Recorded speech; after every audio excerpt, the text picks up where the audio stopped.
Alright, you guys, so let's go ahead and get started on this next example here. And we're working now with binomial expressions in rational expressions as well. So we're asked to simplify the expression here, and whenever we're simplifying, the first thing we're doing here is that we want to go ahead and factor both the numerator and denominator. And one way to do this, if you guys take a look at the expressions, both of them have a degree of 2, which means that the expression here is considered a quadratic. Now, whenever you want to go ahead and factor a quadratic, one method you could use could be the diamond method. It could also be grouping.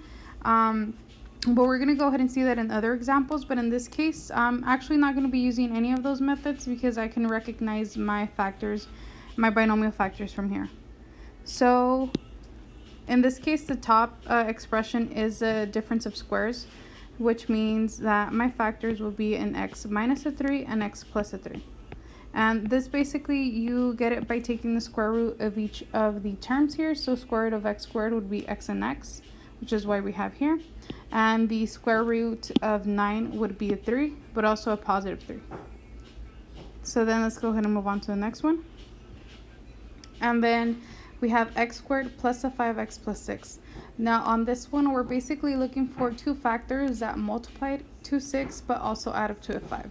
So those factors would be 2 and 3. So then I can go ahead and write x plus 2 and x plus 3. And from here, you can see right away which one's going to be our common factor, which is x plus 3. So I'll go ahead and write it here. Our common factor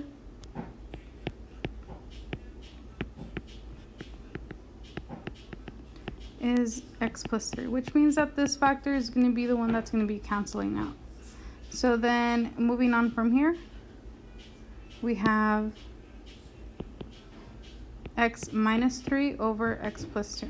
Now we're not done yet because there's still some restrictions that we need to put in place in order for us to make the expression defined. So then in this case, based on our denominator is how we can determine our restrictions. So then my denominator in this case, we're going to go ahead and make it equal to 0. But I'm actually going to go ahead and write the factored form of it. So x plus 2 and x plus 3. And we're going to go ahead and make the expressions equal to 0 and solve for x here.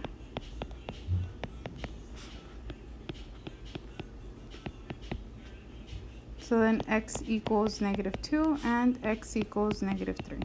So basically, when x equals a negative 2 or a negative 3, our expression would be undefined because we would get a 0 in the denominator. So then our restrictions here would be when x equals a 0, not a 0, sorry, a negative 2 and a negative 3. So x cannot equal any of those two. And that would be our